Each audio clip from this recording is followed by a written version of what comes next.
Hello everyone, আসসালামু আলাইকুম। আশা করি সবাই ভালো আছেন। সবাইকে ওয়েলকাম জানাচ্ছি টেকনিক্যাল অ্যানালাইসিস ইনস্টিটিউট বিডিতে। আমি ওমর খান। আপনারা সবাই জানেন যে আমরা ডে ট্রেড স্ট্র্যাটেজি অনুযায়ী ডিসেম্বর মাসের রেজাল্ট গুলো আপনাদের সাথে শেয়ার করছি বা শেয়ার করতেছি। তো আজকে হচ্ছে ২২ ডিসেম্বরের রেজাল্ট আপনাদের সাথে শেয়ার করব। আপনারা নিচে পিএনএল দেখতে পাচ্ছেন যে এখন পর্যন্ত আমাদের পিএনএল কেমন। তো শুরু করি। আমাদের ২২ ডিসেম্বর মর্নিং সেশনে আমাদের গোল্ডের স্ট্র্যাটেজি অনুযায়ী আমাদের এখানে বাইং অপরচুনিটি আসছে এবং বাইং অপরচুনিটি আসার পরে আমাদের 1:2 টার্গেট অ্যাচিভ করছে। তো এটা আমাদের জন্য একটা উইন। আর মার্কেট এখান থেকে দেখেন অনেক বড় মুভ করছে। এখানে 1:5, 1:8, 7 এরকমও নেওয়ার পসিবিলিটি ছিল। বাট আমাদের টার্গেটটা এত বড় না। আমাদের টার্গেটই হচ্ছে 1:2।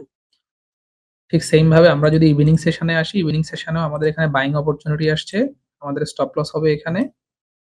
এখানে 1:2, 1:3, 1:4, 1:8 বিশাল টার্গেট অ্যাচিভ হইছে। বাট আমাদের টার্গেট হচ্ছে 1:2। তো এর মানে আমাদের ২২ ডিসেম্বরে আমার ২ টা এন্ট্রি আসছে, ২ টাই উইন। ডিরেক্ট উইন হইছে আমাদের। তো আমরা এখানে ২৭ কে ২৮, ২৯ করে দিলাম। তো ২৭ ডিসেম্বরের চার্ট একদম বুলিশ ছিল। মর্নিং এও পাম্প টার্গেট ডিরেক্ট হিট করছে, ইভিনিং এও ডিরেক্ট হিট করছে। এটাই হচ্ছে বিষয়। তো আগামী ভিডিওতে আমরা ২৩ ডিসেম্বর নিয়ে কথা বলব। সবাই ভালো থাকবেন। আসসালামু আলাইকুম।